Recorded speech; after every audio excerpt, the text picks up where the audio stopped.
Good evening and welcome to the Arts Education Roundtable hosted by the Maryland State Board of Education and the Maryland State Department of Education.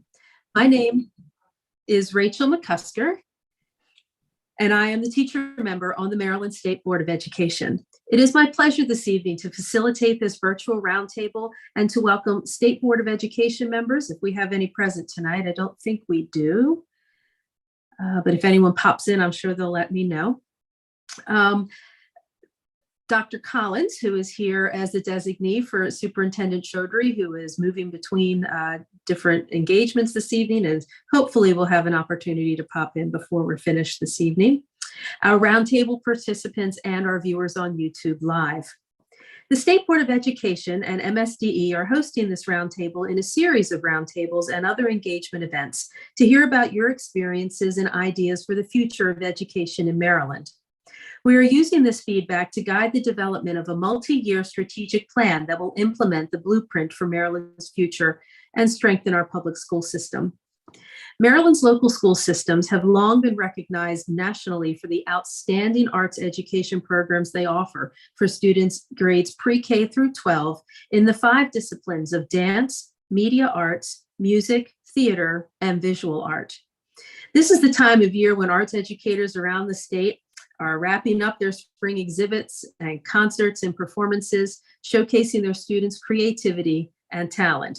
I know I still have one on the books to put out next week.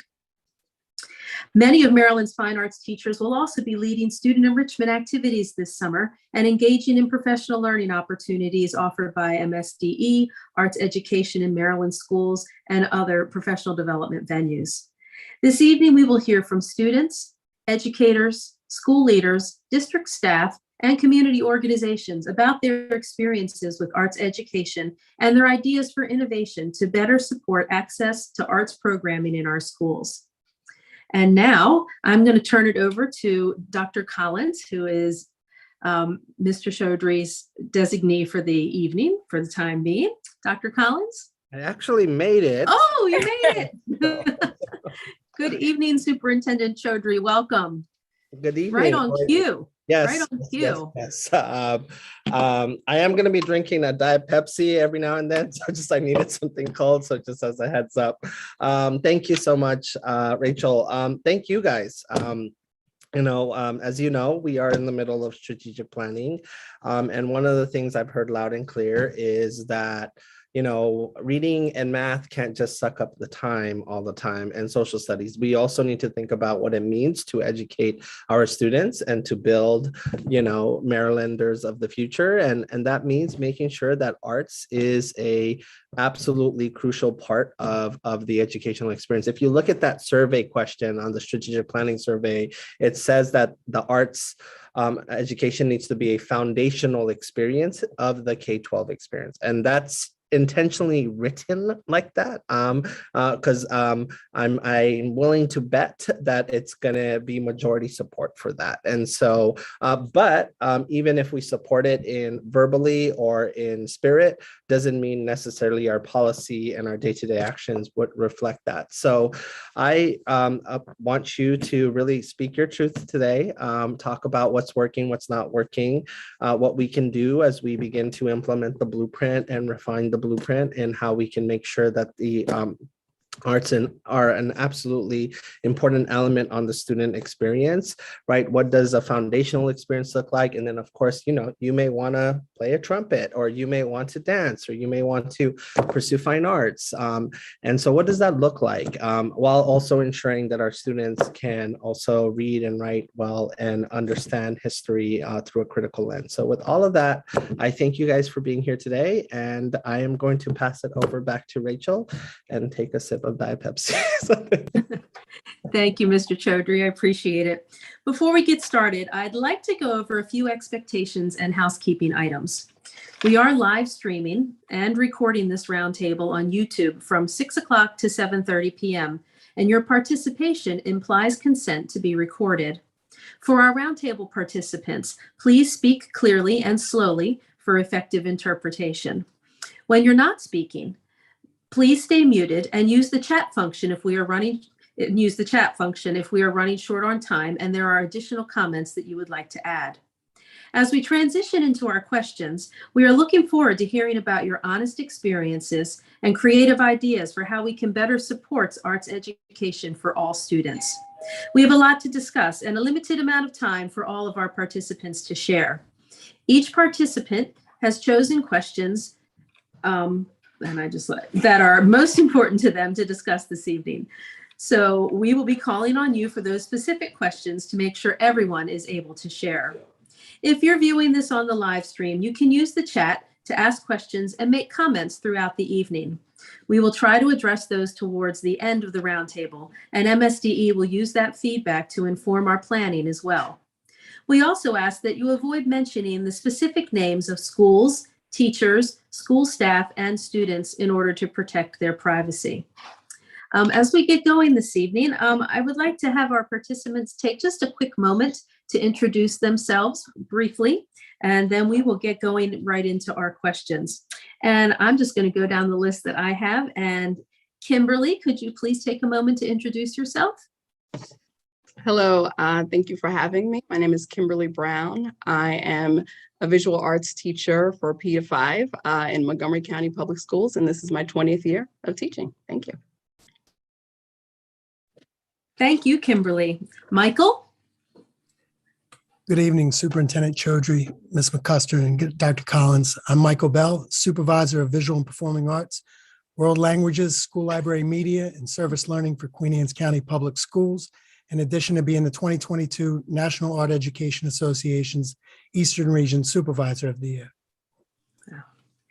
Sonia? Good evening. I'm Sonia Sinkowski, and I work in Baltimore County Public Schools as the dance resource teacher in the Office of Music and Dance Education, servicing our K-12 dance programs. Excellent. Thank you. Kim? Good evening. I'm Kim Hirschmann, the Curriculum Specialist for Secondary Visual and Performing Arts in Frederick County Public Schools, and thank you so much for facilitating our conversation. Thank you so much for being here. Elise?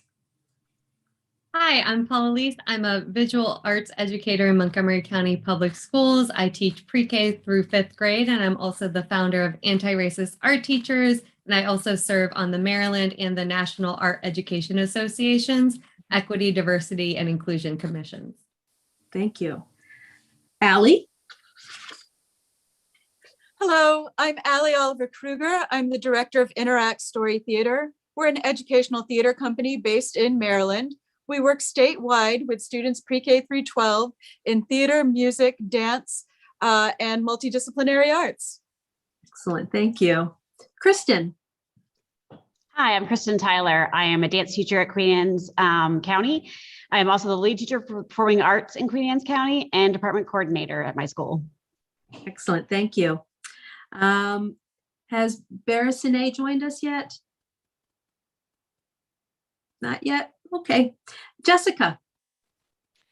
Hi, good evening. My name is Jessica Speck, and I'm a high school theater teacher in Montgomery County Public Schools, and this is my 24th year teaching. Thank you. Has Javanchi joined us yet? Yes. Oh, she's here. Hello, Javanchi. Hello, my name is Javanchi Mystery, and I'm a current senior at Liberty High School in Carroll County, and I'm the student representative on the Carroll County Board of Education. I've also been playing the viola since 3rd grade when I was introduced to it through a public school in Maryland, and I have taken a music class every year since then.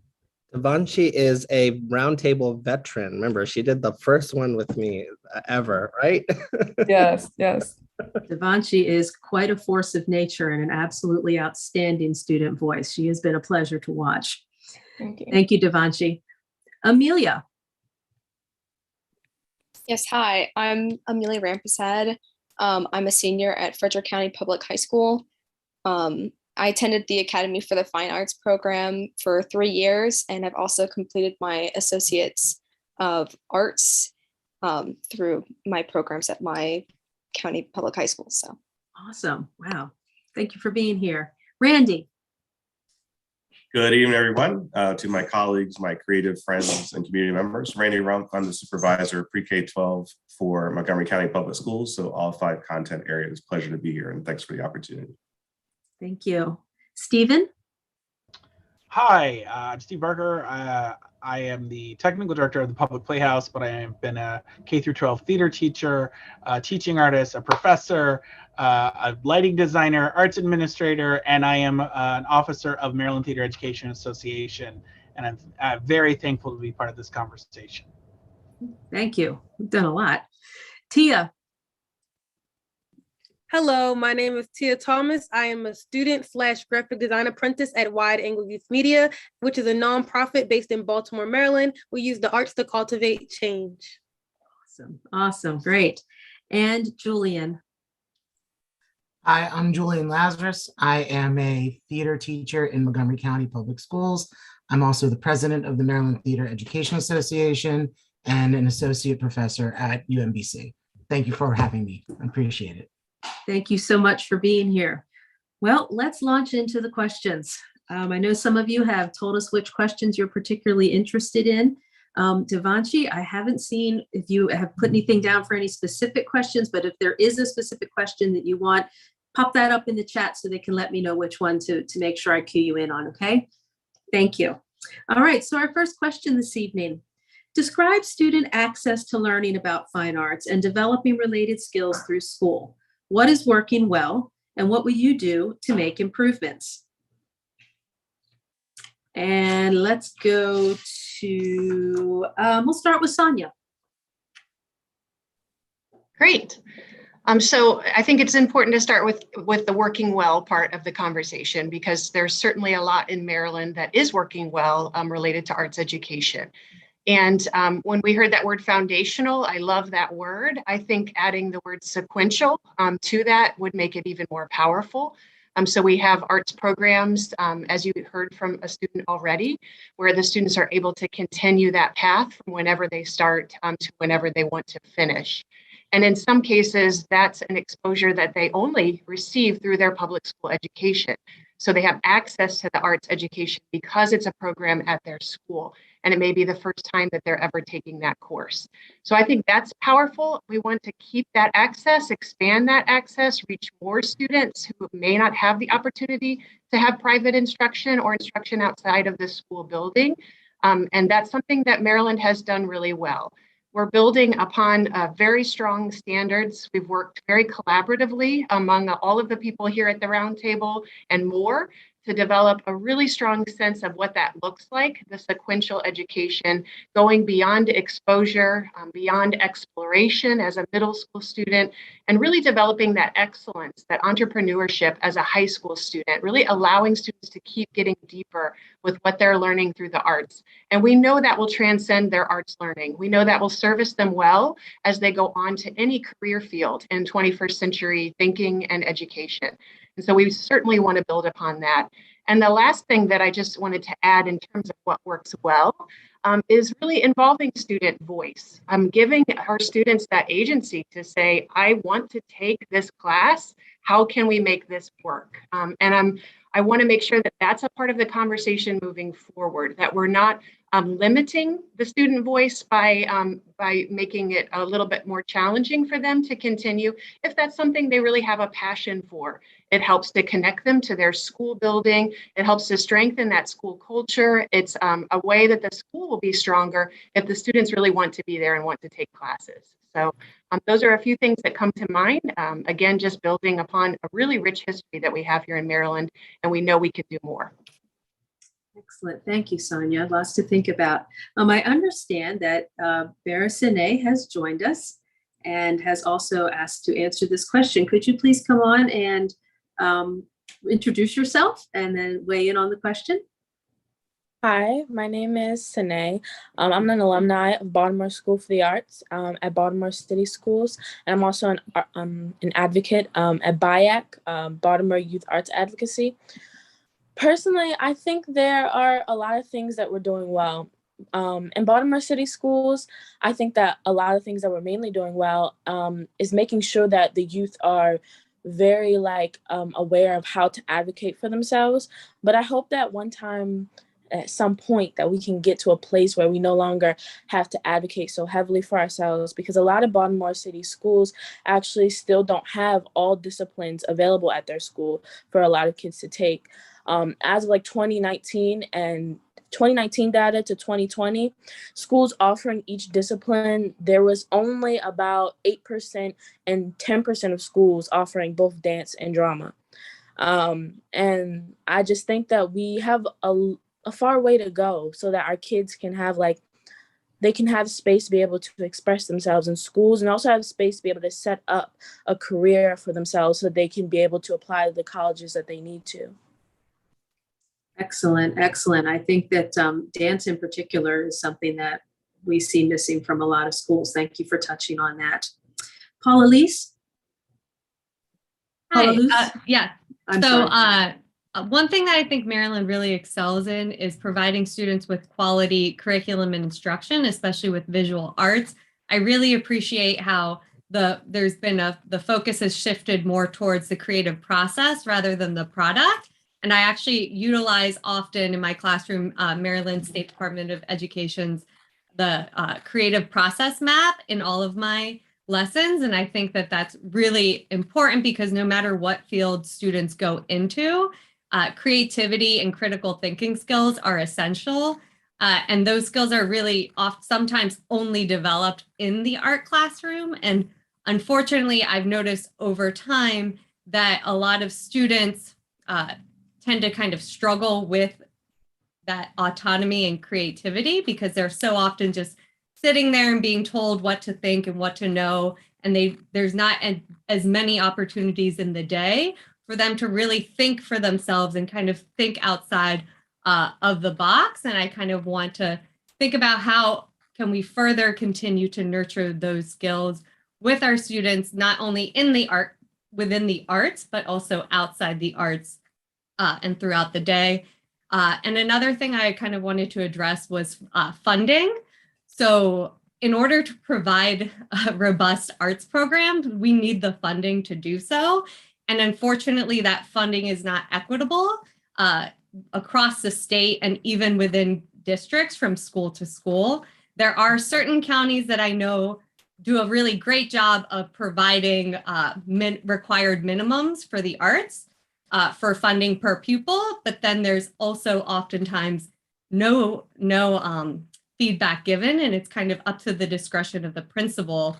And it does go into a lot of inequity because then only certain students are getting access to quality arts programs and instructions, even two schools side by side. So I think one thing that Maryland could do is just statewide provide visual arts or for all of the arts, some kind of funding resource. I know that in Maryland and Montgomery County, I was looking at, I know for elementary, there's a range from $3.60 per student to $5.40 per student.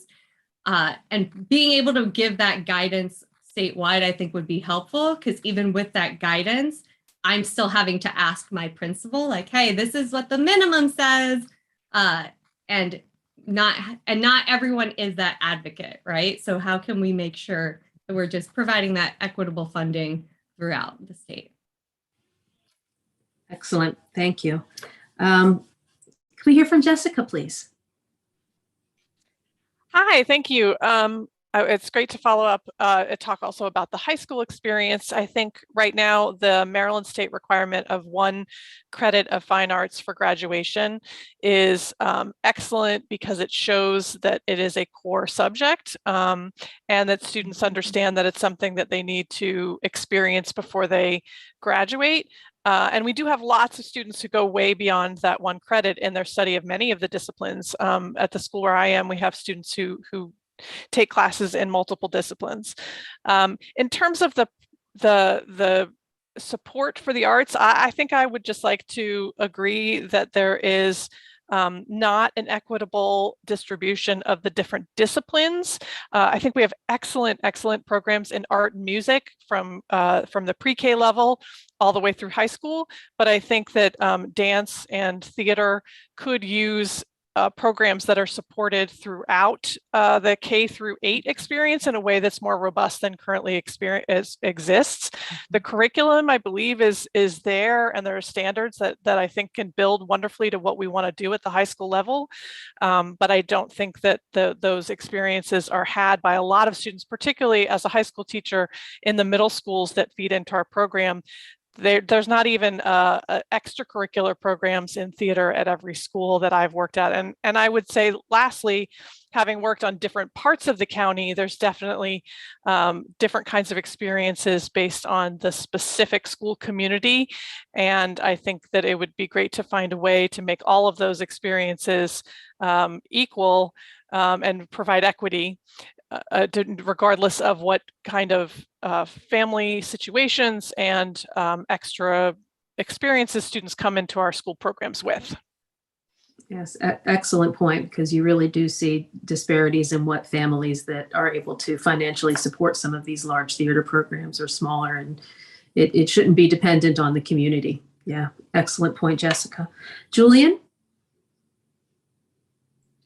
Well, my amazing peers said so many of the things that I was planning on talking about. So well done, all of you. You know, Maryland really is a leader in the arts as far as the country is concerned. When you look at things like the full credit for graduation and things like that. But I mean, even still then, we do lack a few things. And as my peers were saying earlier, you know, we have that COMAR law in place that says all arts, all kids, P through 21, and we don't have the infrastructure in place in the state to provide all of that. My treasurer, Steve, put in the comments, you know, we as theater teachers, I know that I'm not the only one in this, we had to give up our K through 12 certification that we had to get from another state in order to take the 7 through 12 certification to work in Maryland. And that's an issue that MTA is working on trying to resolve. And if we were certified K through 12, then we could advocate harder to say, well, let's get into the elementary schools and let's build up those middle school programs. Along that path, there's also the question of, you know, what is success in arts education? If we take a second and think about that, it's very clearly defined in some other subject matters throughout high schools and leading into when we say college and career ready, but what does that look like for someone who wants to go into the $9 billion industry of arts in Maryland? You know, and so we're leaving that path kind of no one's at the till, I guess is what I'm trying to say. So, you know, we teach, you know, as arts teachers, we teach a lot of skills that go beyond just our subject matter. And if we're talking college and career ready, then those are essential. So even that one credit, which again is much more than a lot of states across the country, that needs to be, you know, viewed again if we're going to look at that in the context of the entire spectrum of classes that those students are expected to have for graduation. Additionally, I'm looking at my notes real fast here. You know, MTA, we're having a statewide conversation, which I know I've talked to several of you on this board about right now, of becoming the 5th state in the country to have an AME CTE pathway. And that would allow theater teachers to then go and become CTE teachers as well as arts teachers. And that ensures our jobs, but it also gives our students another pathway forward to create the life and the career in the arts that they want to live in. And we have support from the other 4 states across the country that are desperate for us to join us as the 5th state to have that AME pathway. So I think that there is pockets of really amazing work happening across the state. And I have the pleasure as the president of MTA to talk with those teachers and hear about the amazing things they're doing. But there's also, as I believe Destiny Sanae was saying, there are places that go without because sometimes for whatever reason, those programs just don't thrive in that school because they are focused on other elements of success. And maybe they're not nurturing those students as the whole being, as opposed to making sure that they get X amount of tests taken, which that's a whole nother bucket of worms. I'm not trying to go there, but we're talking about, but if we're talking about arts and we're talking about arts education and equity and quality, those are conversations that need to be had. I got on my soapbox. I apologize, but it's lovely being here. Thank you all. I think it's a common soapbox. I would have been surprised if it hadn't come up at some point this evening. Can we hear from Kim, please? Yeah, I have to say my colleagues have, said so many things, so I'll try to just summarize a little bit shorter and piggyback on what Julian was saying. When we look at what we have now, there are still obstacles in the way of students being able to access that sequential pathway in the arts. So for example, a staffing model may have one pathway or one staffing one year, and then the next year, maybe we don't get to offer a certain amount of courses that we had the previous year. So a student who took level 1 theater, well, now the school doesn't offer level 2. So what happens to that student's, their possibility of what their future might be? And the same thing happens in dance, and it happens in visual art, and it happens in music. So I think, moving forward, for all of the things that we do well, I'm hoping that this blueprint can work for us in establishing these pathways as crystal clear and advertised to students and families in a way that they know that it is a viable pathway. Thank you. Thank you. I'm going to move on to the second question. And it says, fine arts careers are evolving faster than many of the fine arts education programs in our schools.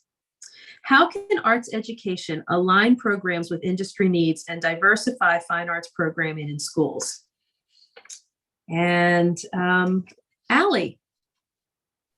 Yes, thank you. Thank you so much. This is a topic near and dear to my heart as the director of an organization that hires young people. And I think it first starts with acknowledging that the arts and entertainment sector is a huge economic driver, especially in our state, and that there are a wealth of varied career opportunities for arts careers. And I'm an example. I'm the director of a nonprofit theater company. I'm a teaching artist, and I have in many ways what is a dream job. And yet, a dream job for me, I should say. And yet, this was a career path that I did not know existed as when I was a student. And that's true. I see some heads nodding. That's true for so many students today. I talk with many young people, and many students don't realize that there are career paths beyond performing in the arts. And their first exposure to that idea doesn't come until college or sometimes after college, by which point our students are playing catch up and gaining the skills that they need to have that competitive edge in our arts industry. And so students need that opportunity to learn now while we're in school. And I think our students deserve that opportunity to be able to envision a future in the arts and to be able to set on the path towards career readiness in the arts. They need to be able to do that now. And as I was thinking about pathways to that, one thought that occurred to me was building and leveraging collaborative relationships with local organizations, arts businesses, arts entrepreneurs at the school level, at the school system level, and even at the statewide level. And I think that could do a few things for our students. I think, first of all, it gives students early exposure to the idea of what arts careers are out there and available and the many pathways that are available. I think it could give students some real world hands-on experience that can then prepare them in good stead for a future in the arts. And I think also when we're talking about aligning arts education programs with evolving arts careers and the evolving arts industry, it allows us to do that because arts programs have an opportunity to be in the know about what is rapidly evolving in our field because they're in constant communication and collaboration with people who are in the field every day. And I think that has to build on a foundation, yes, of robust, solid arts programs in schools. And when I talk about that, I'm talking about across disciplines, as we've said in respondents to question 1. So theater, music, dance, multimedia arts, visual arts, multidisciplinary arts. And those programs need to be robust. They need to be full. They need to have the unflagging support of administrators. And they need to,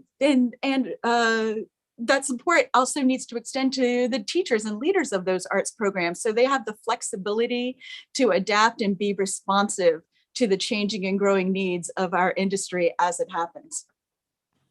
Excellent, thank you. Kimberly. Thank you so much, Allie. I think that was wonderful that you pointed out, because that was my point, the communication issue. So I think that is a huge issue that students, I teach elementary, they don't know what the career paths are. I had a student ask or tell me yesterday, he's really fantastic at visual arts, and his dad told him that he could not be an artist because that is lazy. And I had to break down to him all of the different careers that he can go ahead and pursue as an artist. And I think just like you have, vocational programs, I was watching the Washington County Roundtable when you were talking about the apprenticeships programs.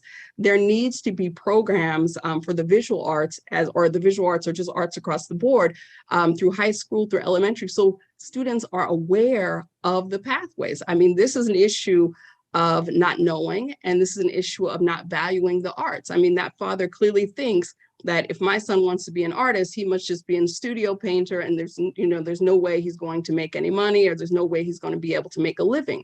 There are so many industries where people are, making a living and, having viable careers in the arts, and students don't know that. And I think pairing with, various industries, in the state, or even if you look at MSDE, I see your advertisement, we're looking for creatives, web developers, or what have you. There are so many careers out there, and there needs to be a communication from P to 12 so students know this is, a viable lifestyle, this is a viable career, and these are things you can do. So I think communication is important. I think collaboration, with businesses, within the communities, and just knowing that, the skills the critical thinking skills, the problem solving skills that they're learning, even, in the elementary space, those are things, perseverance, all of those things you can use throughout your life and throughout your career.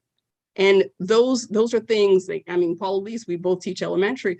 Our students, are learning those things daily. They constantly have to think. And, if we're looking at careers of the future, also, we look at careers that are, established already, but what are about those careers that we don't know about? Students need spaces to go ahead and think about, well, what is that opportunity going to be? Maybe I'm going to create my own opportunity, because, as we prepare students, there are some careers that may not even be there in the future. They may have to use those thinking skills to think about those new careers. And I think that those skills are really honed within, these art spaces. So yeah, thanks again, Allie, for bringing that up. I think communication is key. Students at the elementary level need to know that you can go ahead and have a viable career within the arts. Mm-hmm. Yeah, I agree. Randy? Thanks. Great words, of course, here by my colleagues. I'm going to try to wrap them up from my end here. I think one of the things I often tell my colleagues when we're talking about the future of the arts is I don't think we give our students that are entering our courses, regardless if they're in elementary school or secondary level, with enough credit of the knowledge and technology that they already know coming into it. They know how to do things. We just need to tell them the academic vocabulary that goes along with it, if you will. Say, now that you know this, here's where you can go with that, and that sort of thing. As Paul and Elise started off in their first response, I think our state standards did a nice job of initiating a change in thought of going from product to process. But I think we kind of stumbled a little bit. Something else came up and we got off that track a little bit. We need to get back onto it. And having students know and understand that the creative process and the artistic process transfer simply to the real world and can be used in many ways is obviously what we need to be focusing on. The ability to develop a question or a thought. What resources do I need to make that happen? Can I take the feedback? Can I make changes? Am I willing to make the changes? And am I always willing to push my boundaries?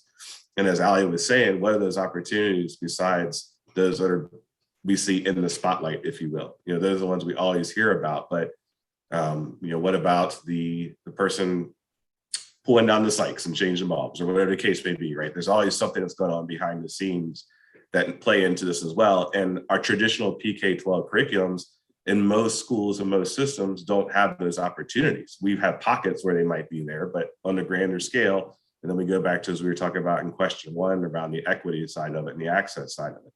So many of our programs still tend to focus on the group or class studio approach, which obviously limits that growth of that individual. So the challenge becomes is how can the needs of the individual student still be met and nourished in our traditional courses while also looking forward to some of those newer offerings. But one thing I wanted to tap into is actually the second part of this question around the industry standards. And that is, I think, a challenge that we have with our current institutes of higher education teacher preparation programs is they basically still focus on classic arts instruction. We're going to teach you to be an artist, period. Unless you get into some of the other specified fields of smaller colleges and university and specialized programs. But while they offer the electives in these newer areas in technology, they're not often beneficial to the teacher to use in a teaching situation. So they're helping develop the skill, but not necessarily for somebody who's going into education to then take that skill back to a high schooler and say, here's what tech theater is all about, right? I'm just using an example because most of us all know what tech theater is. So there's still those abilities, even with having those conversations with institutes of higher ed, is like, well, if you're talking about changing things, we look at what we're going into as well. Because one of the conversations I often have with higher education around dual enrollment is, well, some of these courses that we're saying they're offering for dual enrollment might not meet what our standards are from the MSTE side of the house, specifically on the MCPS side of the house. So that becomes a challenge because our job as the central people are to make sure that our students are meeting certain standards, but this class might not be teaching those standards. It's a valid course, it's a valid opportunity, and it's a valid point of access, but it's not teaching what we are saying is supposed to be a standardized situation. So if we're talking about how we're going to address the industry needs, how will those institutes of higher ed change that? And specifically, what industry are we referring to? Are we referring to somebody who wants to go in technology? Are we talking about the next generation of educators? Are we talking about teaching students to be entrepreneurs? How are we defining industry in the context of this conversation? Is it the desk side, or is it that creative process side? And then there's just the last point I wanted to bring up is how do we align and diversify how do we align and diversify to create our opportunities for access to those traditional courses, as well as the new areas of growth that are out there, gaming, virtual reality, project mapping that you're seeing all the time in theater right now. The world of film just continues to grow. Every time a new movie comes out, there's something new. Animation, of course, is just insane. So, these courses could be created to meet the needs of the district or a school based on the community partners. Kimberly was saying earlier about tapping into those community partnerships. I completely agree, because community partners could be a point of access for staffing support, additional resources, and then most importantly, those real world applications. And I'll stop there. Thank you. Lots to think about, Randy. Excellent questions that you posed and things to think about. Jessica, you wanted to weigh in? My colleagues have said pretty much everything I would cover in this. It's a tough when you're on the It's a tough one. The only thing I'll say is that I have a good friend who is a union electrician. And one of the things that the pandemic really exposed was how key those jobs are, and how much there's an opportunity for career development that I think we're not directing students towards. And specifically as we are thinking about the future opportunities for kids that may include college, may include more direct career path that then later gets to college. I think that they need to know there are some great union jobs out there. They need dedicated craftsmen as well as performers, and to, just to piggyback on things other people have said, kids don't necessarily know those things exist, but even that, I think developing the partnerships directly with the local IATSE 22, for example, would be something that would benefit all of our students and also benefit the industry that really, really needs them. And as the entertainment industry is part of the expanding future, as we go to a more service-oriented economy, I think the skills that you learn across of the arts, and I can say as a theater teacher who collaborates with all the different artists in my schools, all of those arts have an application in the future of entertainment, in whatever forms it happens, whether it's virtual reality or on stage in person. Excellent, thank you. I'm going to move on to our next question, unless there's anyone that has a burning need to weigh in. Everybody, I can't see everybody at one time. Are we good? Okay, I'm going to move on to the next question. How do the fine arts support students' social and emotional health?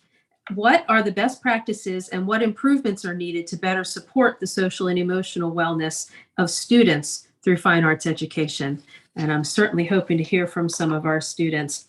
And I'm going to start with Sanae, who is a former student, correct? Yes, I'm a student at Baltimore School for the Arts, or a former student at Baltimore School for the Arts. And I know personally that the arts and arts education, it really does offer a sort of like emotional teaching that academia doesn't allow for. I feel like academia always has been very exclusive, which the ways like in who it caters to, it doesn't cater enough to people of color, it doesn't cater enough to neurodivergent people. It always is very exclusive in how it can teach people, but the arts has always opened up space for all of us to exist and learn from each other and be able to refine the ways in which we use the arts to understand the world around us better. And I don't know, I think that's honestly the best way to learn socially is from each other and from our individual experiences and building community in that way. So, yeah. Thank you. Tia. Yeah, so I'm also a graduate of Baltimore School for the Arts, and I came from a urban school that didn't really have arts education. We had resource classes because it was mandatory in our education, but we didn't have the resources to have good teachers. The resource class was really just a free period. So when I finally went to Baltimore School for the Arts, I was like, wow, it makes me look forward to going to school. It makes me want to do well in school so that I can participate in the plays, the concert and shows. And even now I'm noticing, because I also work at Wide Angle Youth Media, so I'm around more students, I'm noticing that students it's easier to open up to your teachers and your peers when you're sharing stuff like your art with them, which is something vulnerable, So I think it's very emotionally helpful because it's a way to let out how you feel without being too personal. I can draw a picture and you'll know how I feel. I could do a monologue and you know how I feel without me having to spill my guts out and trauma dump on you. So yeah, that's how I feel. Thank you. Thank you. Javanchi. So I think I occupy a pretty unique position here because I don't intend to go into an arts-oriented field career-wise. I'm wanting to go into a more STEM-focused field. However, I strongly, strongly believe and know that everything I've learned from third grade onwards through playing the viola and through my classes in school will definitely benefit me in whatever career path I go into. When we talk about social and emotional wellness and mental health overall, I know that my art class, my orchestra class of the day would often be a reprieve, that among all of those other academic classes, among all those other AP classes where it's very structured, it's very, you read this, you take notes. Now I'm going to a class where I'm using a completely different side of my brain. I'm now being able to creatively think, and I'm able to create better relationships with my sections, with my peers in my class. And as I think Ms. Brown said before, that aspect of collaboration and thinking creatively is a really big aspect of why arts education is necessary. And I think, honestly, like during the past year in COVID, even though we were virtual, playing the viola in music was often a really big help to my own mental health, which as well as like a lot of other students in the nation state was suffering during that time. But through viola and through music making, it would often be a reprieve that, hey, with everything else that is happening, I still have this one constant thing in my life. I guess one of the biggest strengths of having an ensemble-based program is sort of the mentorships that are formed between students.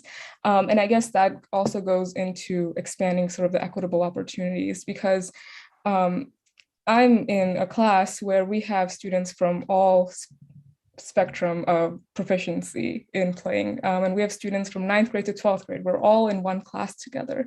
And we're all able to learn from one another.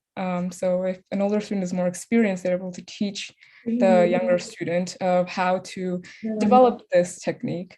And I really think that those sorts of relationships, we talk a lot about teacher-student relationships, but I also think student-student relationships that develop in art, and that's all art forms, drama, dance, music, even fine arts, that those are some of the biggest things that go forward in aiding students.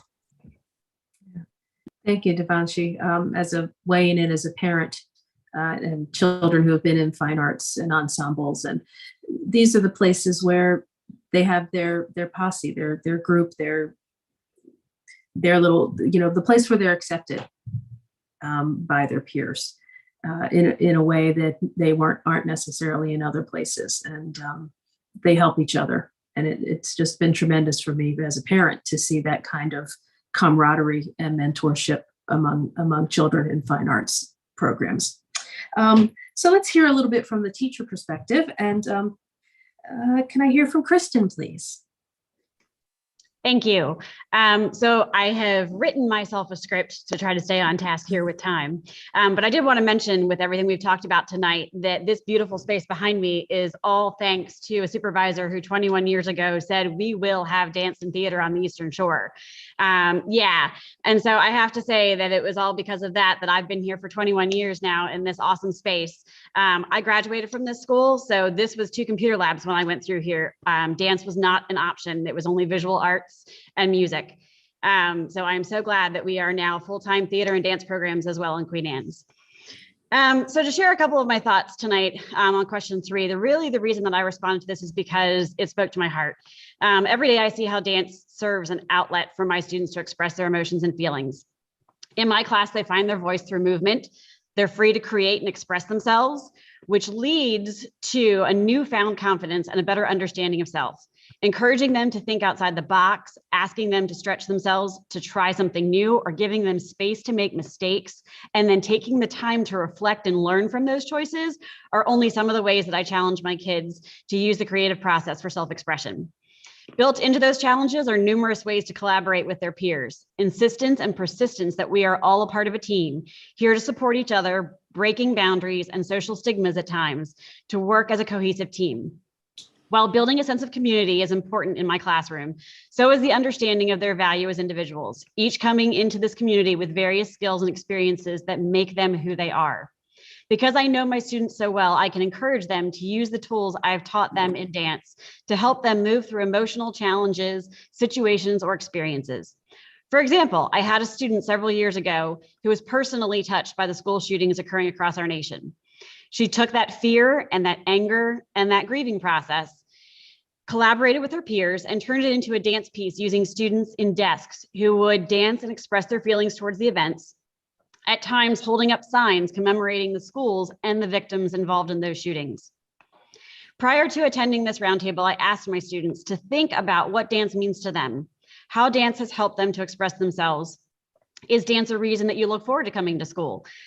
And I am here to share some of their answers with you. So the first answer I'm sharing says, During the pandemic, one thing that really kept me going was dance, because it wasn't like other classes. I was one of those students that had problems keeping myself accountable with all my schoolwork. But with dance, we did something new every day. We had different checkpoints for different things. And I honestly think that was one of the only reasons I knew what day it was. In dance, we are interactive and moving every day. Honestly, that helped me with my other classes. Dance was simply one of the best classes I've ever had.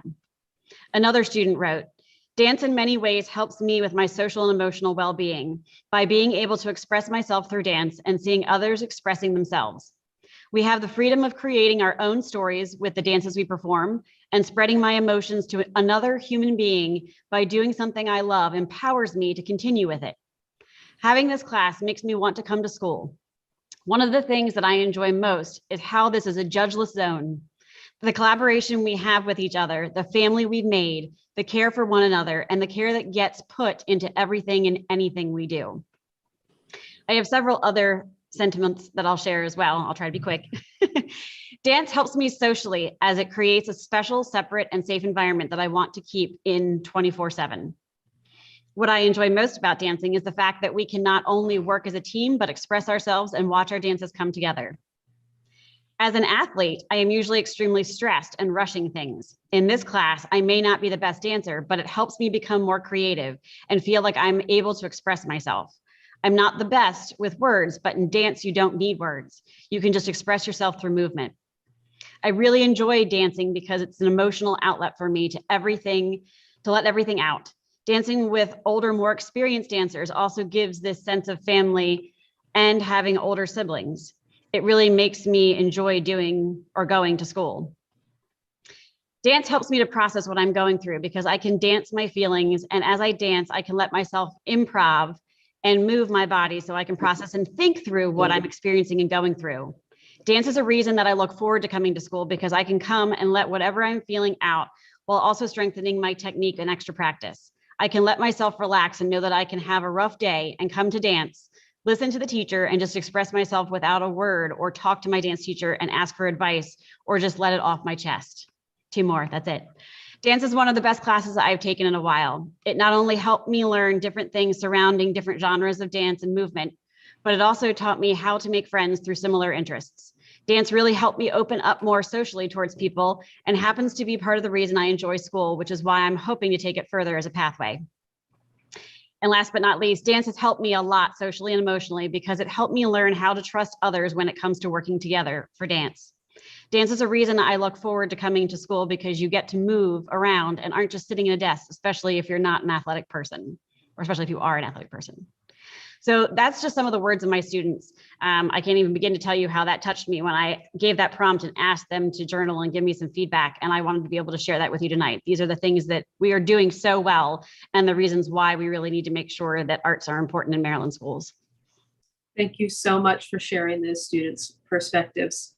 I got a little, and I kind of thought to myself, wow, I wish I'd have had your dance class.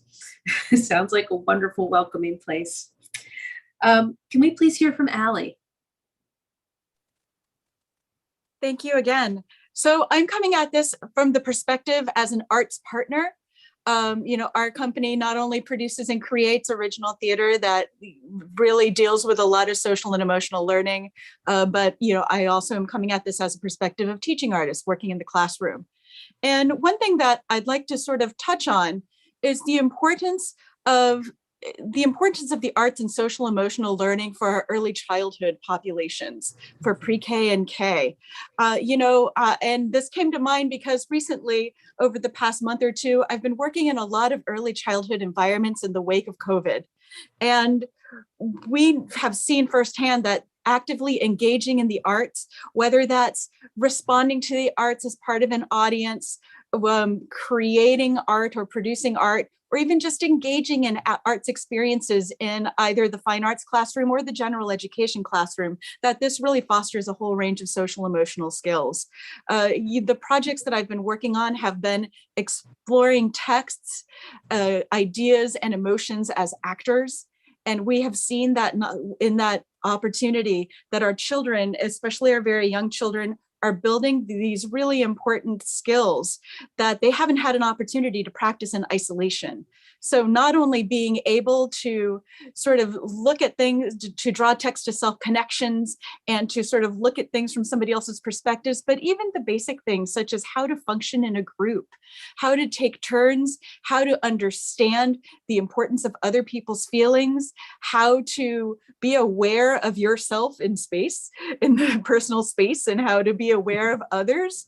And just some of those really basic things that we think of as a matter of course are things that our youngest children have not had an opportunity to practice in isolation. And being able to be part of that experience has not only allowed children to explore, to imagine, to create, but also to just be with other people in a healthy way, including self-regulation, expressing one's ideas and feelings appropriately in an appropriate way, and in an environment that is safe and nurturing. And the arts really do provide that. As far as best practices, the second part of that question, we've really seen positive interactions and growth when the work in the classroom is student-centered and student-directed. And by student-directed, I don't necessarily mean students directing a production, although that's certainly one way of being student-directed. But I'm talking about opportunities for students to have agency in that classroom, to really explore ideas, feelings, emotions, text, artistic expression on their own terms and in their own ways, with the support of nurturing, understanding, and skilled adults in the room with them. And the things that I've thought about that enable that are giving that the time and space to happen, giving the flexibility and freedom in the curriculum and in the school day to make room for that. And also to give opportunities for teachers to not have to do that alone on their own, to be able to have those community partnerships again, to be able to bring community partners to support teachers in this, to help be able to foster those alternative viewpoints. And to make that happen, we need funding support for those arts partners and those community organizations to help come in and really partner and collaborate in a meaningful way with our pre-K, K, and really K-12 teachers to make that happen. Thank you. Thank you. Sonia. Great. Well, we've heard so many wonderful comments about the power of the arts, and I wanted to kind of take that a step further and attempt to synthesize some of what I've heard from our students and former students and powerful teachers and community partners, in the fact that we know leveraging the arts will help increase the positive culture and climate of our schools. And this is something that we're really looking to not just know as arts educators, we know that, and as artists, we want others to understand that this is something that can benefit a school culture and climate if it's used as a lever, as a way to bring students back to a building as they're coming back from a pandemic, as to understand the community in which they teach and who that represents and who comes to performances and who are those parents and families and what do they want to see and how can we engage them. And there's so many ways that the arts can transcend and connect if we use them in that powerful way. One example that comes to mind is thinking of supporting our English language learners as they're coming to the school building and they're looking for a way to connect in an environment that might seem very intimidating. And the way that the arts can allow for that, because in an arts class, I get to be me and I get to figure out me and I get to move with my colleagues. And it's not about what I already know and how I can apply that, but it's about how I can express myself and how I can learn something that maybe everyone doesn't know, maybe is new to everyone. And we have schools that are building those kind of, using that thinking for their school progress plans, their school improvement plans, looking to really leverage arts as a way to increase attendance for students, to give them that sense of belonging, to bring families back, engage communities, and see who really is showing up when we use the arts in this way, and how can we maybe increase that engagement in our own school community. So those are the ways I was thinking of the best practices for using the arts as a lever. And I know right at the beginning of the pandemic, there was some really great work with arts colleagues across the state, because we knew at that time that we wanted to draw the connections to social emotional learning, and that the arts had such a powerful impact on students, and they would need that moving forward. And we still need it. We need more of it. We need those pathways available and that access, so that we can really help our students as they are going through what we are currently going through and continuing to navigate. So those are just some of the best practices and ideas, again, lifting up what our colleagues have already said about the power of the arts to do that, but also ways that we can break down some of those barriers that may exist in our school communities. Excellent, thank you. Julian. This is such a amazingly brilliant group of people. I've just been sitting here like scratching off talking points. So well done. I will keep it brief though, and I just want to hit on two ideas.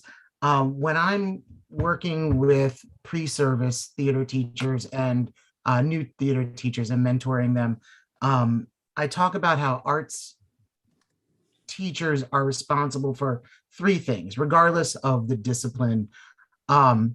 That's to teach theory, to teach skills, and to teach community. And we've had so many of you talk about the community aspect, but that's truly the important part.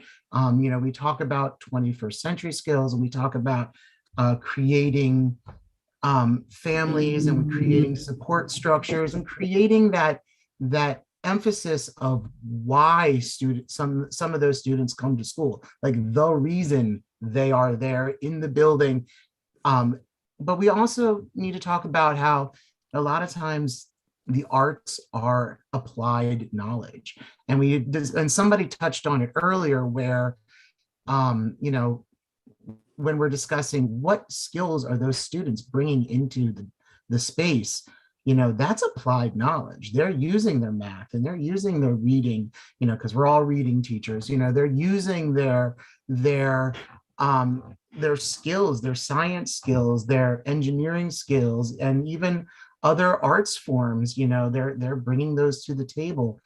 And a lot of the times, my mom used to tell me, God lets you pick your friends because you can't pick your family. So, a lot of the times those friends, those families that we create are those communities. And in a way, as arts teachers, we are teaching them skills that they're going to use when they go out into the workforce, when they are working on teams, when they are creating things that are bigger than just themselves.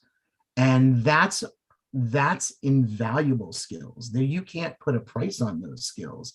And then the other thing, that I wanted to chat about real fast, talking about SEL and the arts, is the idea that, the human reaction to pain is art. I mean, just look at how many love songs there are. Taylor Swift, good God. So we have these skills to help students process all of these emotions that they're bubbling over with. I mean, in theater alone, we can talk about applied theater and process drama and drama therapy are all these very specific things. Kristin, I had the pleasure of teaching dance for 10 years. I know all about dance it out, child, dance it out, so COVID broke, a bunch of kids, and they're coming back with to us, not really sure how to be in those groups again. And when you talk arts and social emotional learning, I mean, we are where it's at. We allow them to find the skills that they need to process emotions and work with individuals and be part of those bigger processes. And it's really important work. And if we as arts educators put that community side piece aside from the theory and the skills, we just cut out a third of our job, and those kids, there's a reason why traditions in the arts departments are important. And there's a reason why, we do awards, and there's a reason, not just because of excellent work, but because we have to honor that community, that tribe that we're part of. And if we're going to be, the flag bearers of our community, then we have to hold ourselves to just as high standards with that social emotional learning, and be honest with our kids and say, you know what, I'm struggling today. But this is how I'm going to deal with it, and model that behavior to build that community. And I think it's why we have those lifelong bonds. I mean, I had the honor of performing and officiating the wedding of two of my former students, because we created that family, and that social emotional learning is such a big aspect of it. So thank you. That's all I have to say for that. Thank you. We are running a little behind, but I know that Elise, you wanted to weigh in on this. Is there something you'd like to add in briefly? Yeah. So to support social or student social and emotional health, as educators, we really need to empower our students and give them that real voice and choice in their education. And in addition to social and emotional health, I also wanted to just briefly touch upon anti-bias and anti-racist education. It's also essential in that. In art classrooms, we have the opportunity, we can present art that initiates conversations about voice, about power, about equity. We can teach the language of inequality. We can create the space to interrogate bias and racism and teach our students how to take action. And the violent tragedy that recently occurred in Buffalo and other events that continue to occur all over the country are a direct result of our nation's unchecked white supremacy. And instead of expanding anti-bias and anti-racist education, politicians all over this country have been crafting bills that censor the truth and prevent educators from having transformative conversations with their students. So I really just want to say that and ensure that Maryland doesn't follow down a similar path. And I feel so appreciative to teach in a district that does value anti-racist practices. And I was elated when MCPS required anti-racist training over the summer. And I just want to say that I hope similar programs can continue to expand in other districts and in the future. And also just to give a shout out to MSDE's anti-racist educators in the Arts Learning Lab. There's a few other folks that participated in that as well, because that was such a valuable experience for me as an educator to reflect on my own instructional practices. And I just want to say that I hope such programs continue and to expand, because ultimately it's through the arts that we can teach our students how to use their imaginations to freedom dream and create a better world for all of our students. Thank you. Thank you. I'm going to move on to the next question. The Blueprint for Maryland's Future establishes new career and college readiness pathways. How can arts education be integrated into these pathways? And I know that's a burning question among a lot of fine arts educators right now. And I'd like to hear first from Michael. We haven't heard from Michael yet this evening. Thank you, Ms. McCusker. While we've been talking about the power of the arts, early in my career, I also heard a great philosophy around the purpose of education as the cultivation of the human spirit on a journey of self-discovery. And while there's been a paradigm shift in the educational landscape, for me, this statement just still rings true.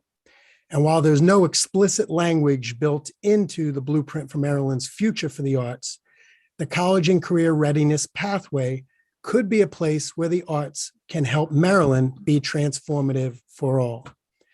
In exploring the 9 building blocks for world-class education systems, they use the word imagine countless times, yet there's no imagining for our students without explicit and deliberate pathways outlined for the arts.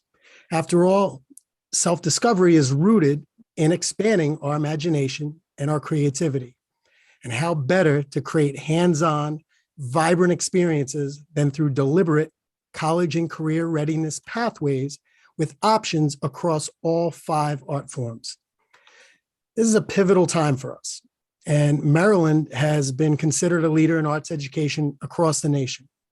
With that said, I believe options for the arts could be explicitly written as pathways to our AP art course offerings by a task force who would gladly rise to the occasion to create them, where they do not exist. Our experiences in schools also shape our beliefs about them, and I believe our schools can transform into those magical places where stories are born. In art and dance studios, with choir and band ensembles, and under the bright lights of the theater stage. Along my travels, I once met this inspiring art teacher who, I didn't know it at the time until speaking with him, as a kid, struggled through abject poverty, multiple foster homes, schools across multiple states. He had an incredible story, only to have his life saved one day by his art teacher. He said to me, imagine your entire lifeline is only that art teacher, and there are forces out there trying to cut that cord. Where would I even be now? In closing, 3 of the past 4 years, Queen Anne's County Public Schools has produced Teachers of the Year in music, dance, and this year, visual arts. We were voted one of the nation's best communities for music education, and we just celebrated our first Scholastic Art National Gold Medalist headed to Carnegie Hall with their art teacher in June. Imagine if there were no access to their doors or if scheduling became too restrictive for the arts. Thank you for your time, and I hope the arts start becoming a part of every piece of legislation tied to student and school success. Thank you. Thank you, Michael. Thank you. Steve, we haven't heard from you this evening, at least by voice, but boy, you've been in the chat. I was gonna say, I think y'all are tired of me in the chat. First off, yes, y'all, we are great advocates. Every one of my colleagues here is on the nose. So what I get to add is spare at least. For the pathways, I've dropped this in the chat. Theater alone has 70 positions at least. That's what I teach when I teach the intro class at a college. So I think it is imperative, and I've already said it. Where's the committee? Sign me up. And Julian always goes on committees with me. But get the teachers and get the industry folks involved in writing the arts pathways, because you're going to find it's an explosion. In fact, we in some ways I found a 2007 document from the state that already started listing some of them. So really, we need to make sure that not only are they there, but because art is at the top of the alphabet, they need to be first in the book, right? I recently went to the Kennedy Center Art Summit, and the executive director of the Doris Duke Foundation made this point. We now live in a world of content creators. The arts are now digitalized and commodified, and failing to acknowledge that is folly. Creators have platforms to put their art, but they still lack aesthetic discernment. Without teaching the arts, without teaching aesthetic discernment, and more importantly, without teaching the creative process, what kind of content are we being left with? And nowhere is that about judging the content, but making sure the content is made with quality. And I would stress another part is art is, we've already said, art is foundational. So I really kind of almost want to say, really consider the concept that we teach creative process, and that's the foundation of anything else. So honestly, Theater 1 should be full, because really, and music and dance and visual art, however you want to teach creative process, they should be full freshman year, because we are the launch pad for every great endeavor. Einstein said it was the arts that drove him to do what he did, not the sciences. No offense to the sciences, I have a chemistry degree. So to me, when we are looking at these creation of the pathways, it is a dialogue, and it's a dialogue that must happen with those who are in the field, and that we must be thorough. Because I just finished teaching a young technicians program at the public playhouse. 6 young individuals of color learned how to put a sound system together. They learned how to write cues on one of the best consoles out there for lights. And I hope at least they're going to go back to their schools and know a little bit and help them out. But I'm really hoping that all 6 of those students become technicians and designers backstage. And that's going to be the middle school level. It's because when we talk, if we get into high school, it's too late, right? It's got to start. I think I said this. We used to have theater in kindergarten because we used to just play in kindergarten, right? So let's get back to that. Let's get back to the foundation of play is the true learning experience. I believe that was said by Fred Rogers. So I would really advocate that when we look at these pathways, it's a K-12 pathway that starts with the foundation of the creative process. Thank you. Thank you. And Amelia, one of our students, would like to weigh in on pathways. I think I would love to hear her perspective. Yes, hi. So as I have said before, I am a current senior at my Frederick County Public High School's school system. And I've just today graduated with my Associates of Arts with a concentration in music. Thank you. And the way I was able to do this was definitely not easy. I think I was very lucky in how I was able to accomplish this because my school systems were not set up to help me out in getting my associates in arts, especially in music, especially in all of these other fine art areas. It would be even more difficult. The one way I was truly able to do it was through the Academy for the Fine Arts program in my county. And that was the only area in my county that was offering dual enrollment programs, mainly for music, but also for other concentrations like visual art and now theater. And through that, I was able to then do dual enrollment courses, not only at my other high schools, but also open campus classes at my local community college. And that really helped me accomplish this. But I think it's important, even if you're not looking to finish a degree during your time at high school, that you are still able to do dual enrollment classes at your local community colleges and other organizations there during your time there. And a lot of them are not offered at your high school, and a lot of them are not being pushed to have that. It's important just for students to get an idea of what else is out there in college and in their career pathways, and high schools don't really set them up for that. A lot of times you'll get to high school having an idea of what you want to do in the future, but it's never really set in stone, and there's no real way to help you bridge that gap between high school and college and your career and how to get there and like what all the different points are to get there. And my fine arts program really helped me be that bridge, but a lot of students don't have that. And this was an audition-based program, so not everyone's going to have equal access to that. So it's really difficult for students to have the same opportunities to figure out what they want to do in their career. I also think it's important to focus on lower income students. I was fortunate enough to have the opportunity to travel to my community college and my home high schools and my programs and be well off in paying for these different courses and getting these opportunities. But a lot of times students do not have the finances to do that. And doing dual enrollment programs really helps because a lot of times community colleges will work with your high schools and give you discounts for doing that. And it's really a great option for a lot of students, but some people are not like aware of that. And I think we really need to push for that awareness of that and push for these more dual enrollment programs so that students now have an option to do so. Okay, thank you. Thank you very much. We are running a little behind, so as we go into our finals on this question and into the next one, we'll try to, keep them a little bit brief if we can. Kim, I know you wanted to weigh in on question 4 before I move into question 5.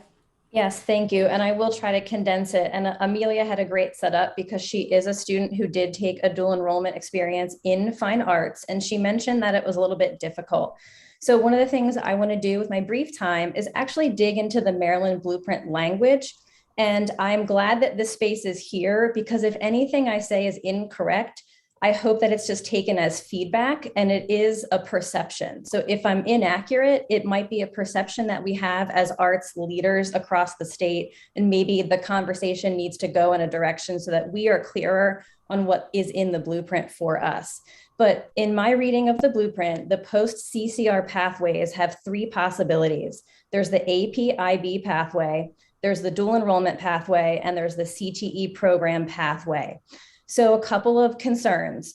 If we increase AP and IB offerings, what happens is our staff that have a full fine arts schedule might need to be asked to teach an AP course that is not currently offered at the school. And what is the cost to that? Do we not offer upper level dance? Do we not offer upper level theater? Because we can only offer a fine art credit level 1, and then a teacher needs to take on a new course to create that AP IB pathway. Same thing with dual enrollment. So in dual enrollment in some counties, the teacher who's at the school site can teach that dual enrollment option, but that takes a block away from their schedule that's in the normal high school schedule. So there's always a cost. So if we increase these upper level course offerings, we may be taking away something from that student who does just want to have that enrichment experience or that sequential ensemble because they're working on audition material to go into music or to go into dance. So I really worry about the language that's in the blueprint and how that could affect arts staffing if we don't have funding to go along with the increased needs for staffing. I'd also just like to add, so the CTE pathway, we've all talked a lot about pathways in the arts and connections to the industry, and those are all accurate and evidence-based statements. However, the language of the blueprint talks about pathways aligning to high skill, high wage, in-demand careers, leading to an industry standard, an industry recognized credential or test of some sort, and providing career-based learning experience. So I hope that the conversation can go towards, can our pathways be considered pathways without meeting those standards? Or are we in a situation where our conversation has to be that our pathway meets these requirements? Right now, I think that's where a lot of the confusion is, both from arts leaders and from other leaders in the district on what that could look like and how we can clearly and deliberately advertise arts pathways with that post CCR in the blueprint. Thank you. Good points. I'm going to move on to question 5. We're going to have to keep them kind of brief, but I'm going to move into it. How do you think we should be supporting and encouraging students to enter the arts education field? And what strategies should we consider to recruit more fine arts educators? And I'm going to start with Tia. Okay, so I think that the biggest part of finding more arts education educators is actually showing respect for arts education in the school system. Like I said earlier, at other schools I've been to, we didn't really have arts teachers because the resources that was provided was not satisfactory. It was just a free resource. So if things are just seen as like arts education is not cared for, we don't see it being cared for by our peers, by people we look up to, it's not going to be a respected career to grow up and be. When I was growing up, I was scared to say, oh, I want to be an actor, oh, I want to be an arts teacher, I want to be a teaching artist, because that's not really what people do, especially in my community. If you want to be an artist, you want to fail pretty much because it's not respected. So once we create that respect foundation from other teachers and leaders for students to see, then we will have more arts education teachers because they won't feel embarrassed to go for it. Right, we just need to value, like Jessica said, we just need to value the arts education. Thank you, Tia. Thank you very much. Kimberly? No, that was wonderful, Tia. And I had that on my notes, valuing the arts, but valuing it, as we talk about it, but valuing it in action. And I wanted to go ahead and say, recruiting arts educators, but just educators in general, you have to start, I think, with the joy of learning. If a student goes through their P through 12 experience and it is an adverse experience, I can pretty much guarantee you that they are not going to want to go back as an adult and go teach kids. Why would they want to go ahead and back to an experience that was detrimental to their being? So I think we need to start with the joy of learning. And that joy happens in the arts classroom every single day when my students, after 45 minutes, their classroom teacher comes and they don't want to leave. And I say, okay, my next class is coming, but we want to stay in here. There is joy that is built within that classroom. Also, support of teachers. And I'll just go ahead and do a plug. I'm a visual arts teacher in MCPS, but I'm also the director of Maryland Centers for Creative Classrooms through MSDE Fine Arts. And we have, a wonderful array of professional learning this summer. But you have to support teachers, consistently. For those new teachers coming up, they may have gone through their grad school program and have that kind of traditional way of seeing, the arts. And with Maryland, we teach creative process. We teach thinking skills, having teachers, veteran teachers working with those younger teachers to go ahead and let them know that this is a creative space of thinking. This is where minds are developed. So I think that support is needed. And also, just for teachers in general, you have to package it with not only, financial incentives, but perhaps housing incentives. I remember teaching in New York, and there was like the Teacher Next Door program. I mean, people, have to think of like their whole entire life, like, my career, but where do I live and how do I support my family? All of those things. And if we want educators to come to Maryland, we have to build a whole package. We have to value it. We have to support. We have to focus on the joy of learning, within the P-12 space. It has to be a whole package deal if we really want folks to go ahead and come and teach in our schools. Thank you. Thank you, Kimberly. And we are pretty much out of time. I know there's more that we could share and much more robust conversations that we could continue to have, but we are running out of time, and I want to make sure that I honor everybody's time, particularly our students and educators who've already had a long day and are ready to have some time with their own families. But before I move to closing remarks, I would like to thank our YouTube viewers this evening. And in particular, we've had some that have put some great questions up on YouTube, and it's a shame we didn't get to them this evening. Jeanette, Tamisha, Philip, Steve, Anjali, and all the other YouTube viewers, the questions you've put up are really rich questions, and they're going to help guide our process as we work through creating our strategic plan to implement the blueprint. And we really appreciate everybody tuning in this evening. To our participants and those of you viewing on YouTube Live, the State Board, MSDE, thanks you for joining us tonight at this roundtable discussion about arts education. Your feedback will guide the development of the strategic plan, and we need as many of you as possible to give your input. So please complete and share the strategic planning survey at marylandpublicschools.org/survey. We'll also post a link to that in the roundtable and the YouTube chats. Superintendent Chodri, are there any closing remarks you'd like to make this evening? No, other than just thank you guys for speaking both forthrightly and with passion and conviction. And so I definitely took a lot of notes. We also saved the chat. One thing I always say is, new policies, new problems, right? You have to design, you have to make decisions. And so the blueprint does enable us to really look at everything.